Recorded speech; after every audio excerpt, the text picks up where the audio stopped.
É graças a diversos autores que eu me tornei a leitora que eu sou hoje. Mas se eu tivesse que destacar apenas um, sem dúvida, seria Sidney Sheldon.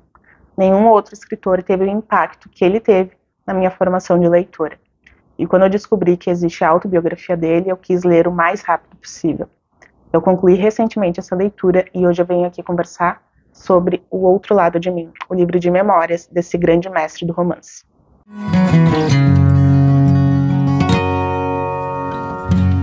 Olá, bem-vindos ao Inventário da Leitura. O meu nome é Gessiele Lourdes e hoje eu venho conversar sobre a autobiografia deste escritor que é um dos meus favoritos da vida.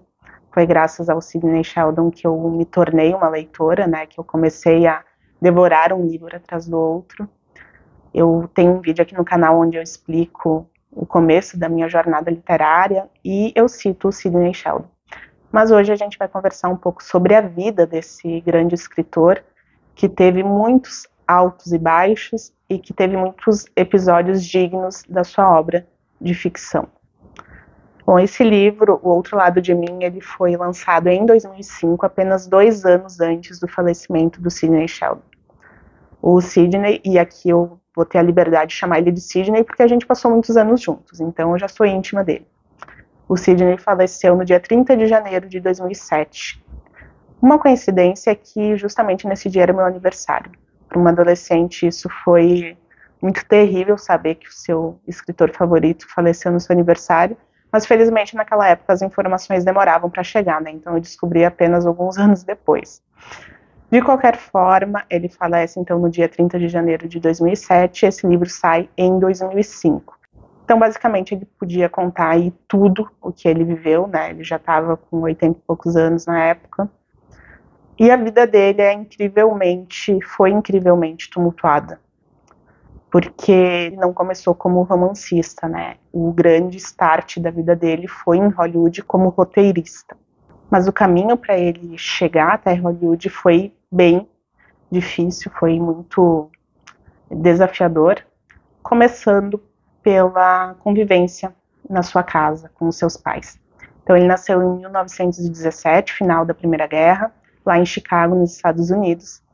Era filho único, durante muito tempo foi filho único, e os pais dele tinham uma relação muito complicada, eles brigavam muito. Enquanto a mãe dele era uma mulher que tinha uma sensibilidade artística, que incentivava ele a tocar piano, a escrever, enfim, ela estava sempre ali do lado dele, apoiando ele. O pai dele era alguém que, trocando em miúdos, ele vivia de trambiques. Ninguém sabia exatamente com o que ele trabalhava. O Sidney sabia apenas que ele era um vendedor, porque o pai dele tinha uma capacidade incrível de resolver tudo na lábia. Diversas passagens que ele traz aqui falam sobre essa capacidade do pai dele de resolver tudo na conversa. Então, o pai dele era um vendedor, assim, com muito potencial, mas ele se envolvia com coisas muito erradas, muitas vezes realmente erradas, do tipo que envolvia a polícia e dava muito problema para a família dele, e geralmente empregos muito instáveis.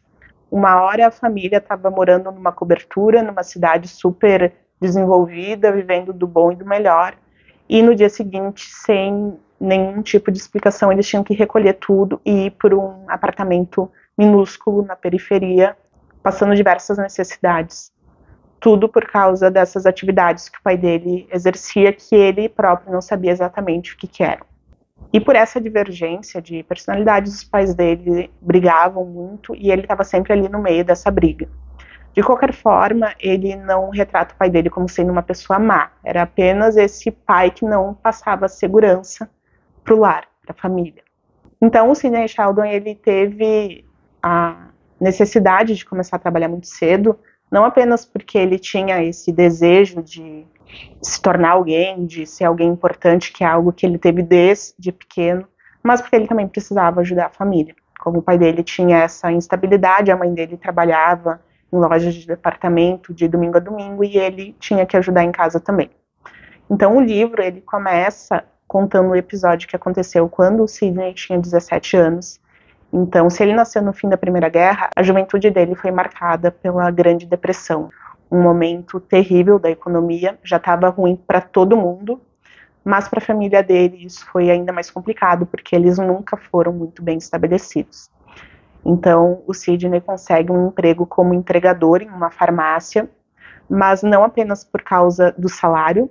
Na verdade, nessa época ele já tinha 2 ou 3 empregos paralelos, e no fim de semana ele fazia entregas para essa farmácia porque ele queria ter acesso a medicamentos controlados.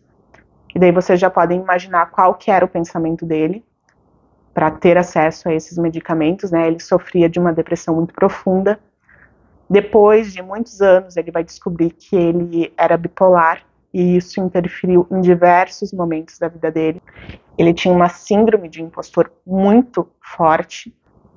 E nesse começo do livro, então, ele vai contar quando ele estava planejando dar cabo da sua própria vida.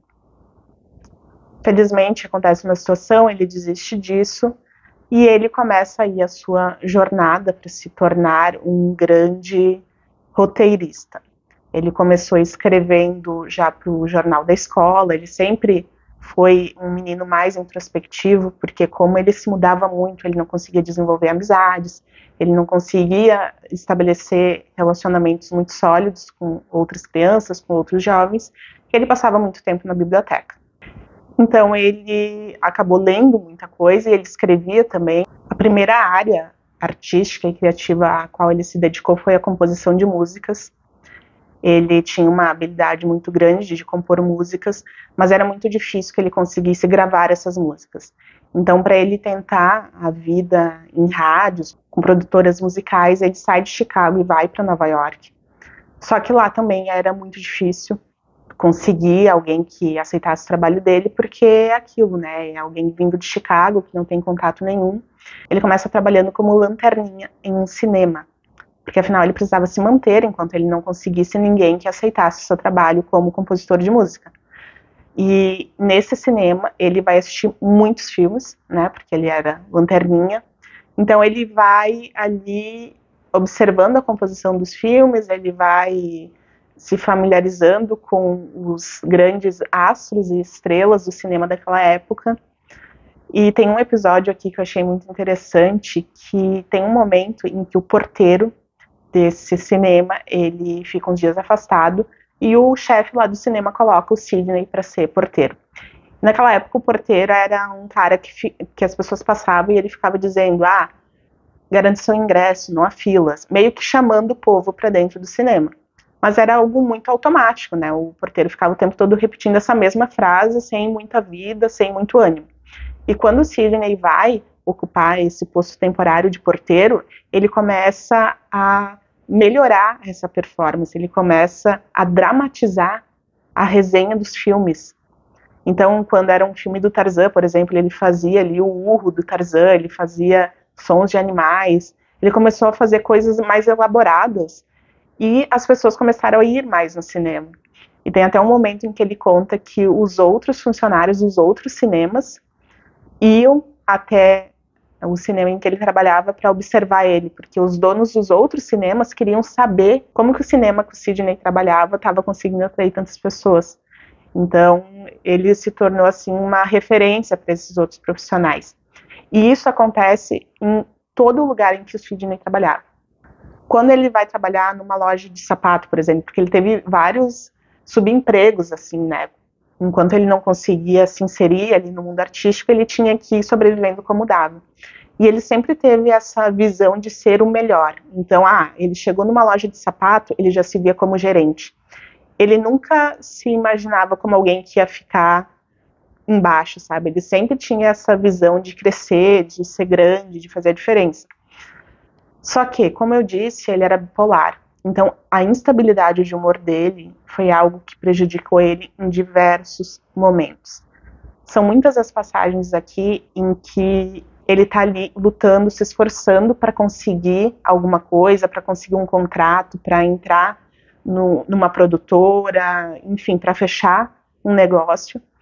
E quando finalmente alguém que ele julgava muito importante, alguém que era assim muito famoso, fazia um contato com ele, marcava um horário, ele simplesmente caía num poço sombrio de achar que ele não era capaz, de que ele não ia conseguir atender as expectativas, e ele dava para trás. ele mesmo se sabotava. Isso acontece tantas vezes que às vezes dá uma agonia, assim, enquanto a gente tá lendo. A vontade que dá é de voltar no passado, ir até o Sidney Sheldon e sacudir ele pelos ombros e dizer, homem, vai, porque vai dar certo. Inclusive, o episódio que isso ficou mais nítido, que foi o momento que mais me deu, assim, uma pequena raiva dele, foi quando, nos anos 40, ele é indicado como melhor roteiro no Oscar. E ele estava tão convicto de que ele não ia ganhar, que ele opta por não ir para a cerimônia. Ele só foi porque uma amiga dele insistiu muito que ele fosse. Tá, e daí ele vai para a cerimônia, mas ele tinha tanta certeza que ele não ia ganhar que ele nem se deu ao trabalho de preparar um discurso. E daí o que acontece? É óbvio que ele ganha. E daí ele sobe ao palco e ele não sabe o que falar, porque ele não se preparou para nada. Ele tá super nervoso. Daí o discurso é aquele fiasco, né? Mas de qualquer forma ele ganhou um Oscar. Pelo menos isso ele teve na sua carreira, assim como diversos outros prêmios que ele teve, né? Mas enfim, voltando então, ele trabalha um tempo ali em Nova York com esses subempregos, até que ele começa a entrar nos estúdios de Hollywood como leitor, ou seja, aquele que faz as leituras de peças, livros e todo o material que chegava no estúdio, ele tinha que fazer uma leitura prévia para resumir e destacar aqueles que tivessem o mínimo potencial para se tornarem filmes. Então o trabalho que ele fazia ia para o núcleo principal ali do estúdio, que ia avaliar melhor. Ele fazia uma espécie de triagem de tudo que chegava no estúdio, porque era um volume de material muito grande, e foi assim que ele foi se inserindo no mercado de produção de filmes, né, como roteirista. Dessa sua função de leitor, ele passou para redator freelancer, depois ele foi ingressando o time fixo de redatores, até que tudo que ele escrevia foi chamando a atenção das pessoas certas, de grandes executivos, né, e ele conseguiu se inserir aí no mundo do cinema. Vocês imaginam que Hollywood é um lugar cheio de egos, cheio de politicagem, e muito do que ele traz nesse livro é mostrando os bastidores do mundo do entretenimento naquela época, que era o auge, né, do cinema. Então aqui a gente tem muitas passagens falando sobre grandes astros e estrelas daquela época. Confesso que a maioria eu não conheço, não sei nem quem são. Eu não quis ir parando a leitura para pesquisar isso, porque é desnecessário. O Sidney, ele dá aqui um breve histórico de cada pessoa. Inclusive eu acho que foi um tempo bem significativo, dando o contexto desses personagens, porque como são muitos personagens, eles acabam tendo uma passagem muito rápida no livro. O livro tem menos de 400 páginas, então vocês imaginam que para alguém que teve uma vida criativa tão produtiva quanto o Sidney Sheldon, esse livro não contempla todos os detalhes que um fã como eu, por exemplo, gostaria de saber. Mas, enfim, ele vai trazendo a relação dele com essas pessoas, porque como ele era roteirista, depois ele foi produtor também, alguns filmes ele chegou a dirigir, o trabalho dele dependia muito da convivência com essas pessoas, que muitas vezes eram temperamentais, que muitas vezes só aceitavam um trabalho se tivesse outra pessoa junto ali na equipe. Então, além de se preocupar com a parte da história e, enfim, de todos os detalhes da produção de um filme, o Sidney Sheldon também tinha que trabalhar com esses egos. Então ele vai falando aqui das pessoas que foram mais importantes na jornada dele, ele traz algumas curiosidades da produção de grandes clássicos do cinema, como Guerra nas Estrelas, E o Vento Levou, etc. Então acho que para quem é um grande cinéfilo, esse livro ele vai ser uma baita leitura, porque muitas vezes eu ficava com vontade de saber mais detalhes da vida do Sidney Sheldon mesmo, da reação dele, de como ele reagia às situações. E eu acho que ele dedicou um tempo bem significativo para falar desses terceiros. Então esse foi um ponto que, para mim, ficou um pouco a desejar nessa história, sabe? Eu queria ter realmente focado um pouco mais na vida dele mesmo, saber mais do processo criativo dele. Ele não se dedica tanto a falar sobre como ele pensava nos roteiros, sobre como era a rotina criativa dele. É algo bem por cima que ele faz aqui. Na verdade, todos os episódios são retratados de uma forma muito dinâmica. né? Então eu fiquei com aquela vontade de quero saber mais sobre esse escritor. Uma referência que eu sempre gosto de citar nesse tipo de obra é aquele livro sobre a escrita do Stephen King. Embora os livros do King não sejam assim os meus super favoritos, como são para muitos leitores, esse livro autobiográfico sobre a escrita é excelente porque ele dá esses detalhes do processo criativo dele. E eu achei que aqui nesse livro do Sidney Sheldon a gente ia ter alguma coisa mais nessa linha. Mas não, ele dá muito dos bastidores e ele dedica a maior parte da obra, na verdade quase toda ela, para falar do cinema, que foi, na verdade, o começo da sua carreira e foi a parte mais extensa, né, da sua jornada, foi como roteirista. Além disso, ele foi dramaturgo também, né, escreveu peças para Broadway, escreveu diversas peças, foi compositor de músicas, né, como eu já disse, e foi também roteirista de séries para TV. Daí a gente tem um outro ponto aqui, que foi a Segunda Guerra Mundial. Quando ocorre a Segunda Guerra, o Sidney já está mais ou menos estabelecido como roteirista de cinema, ele está num emprego bom, ele já tem alguns contatos ali em Hollywood, mas quando vem a Segunda Guerra as coisas mudam na produção do cinema, inclusive muitos dos funcionários da indústria de entretenimento são recrutados para ir para a guerra.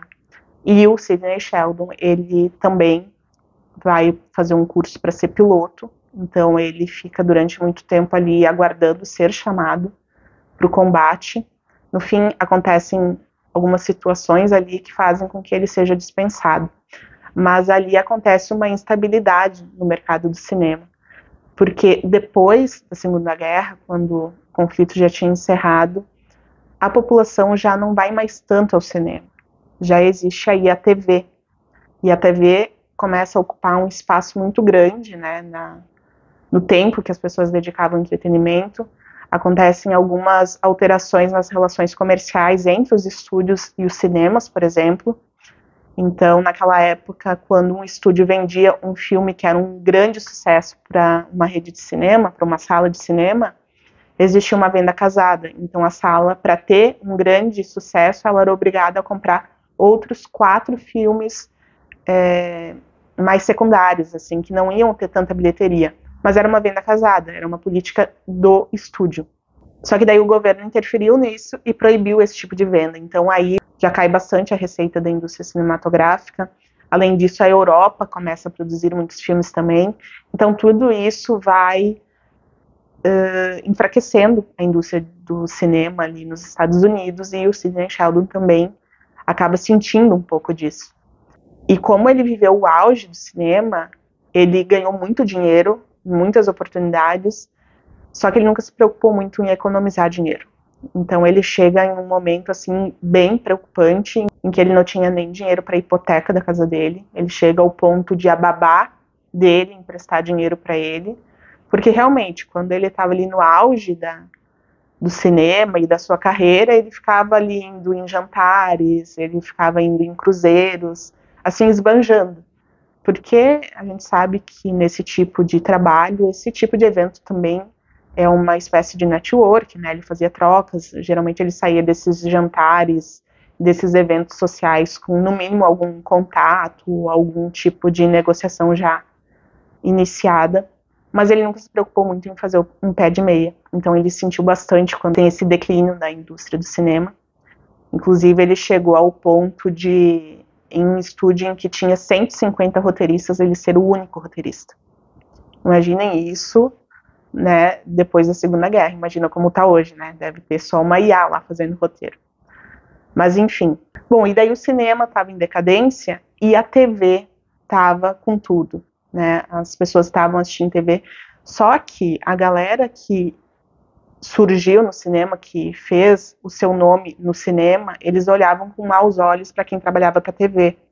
Era como se os roteiristas de TV fossem inferiores.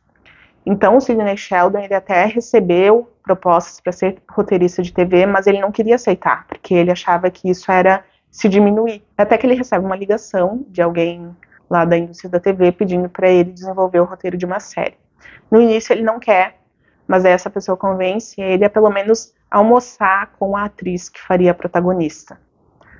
E daí nesse almoço ele se cativa lá pela moça, né, alguém que tinha um carisma muito grande, e ele decide aceitar, então, fazer o roteiro da série.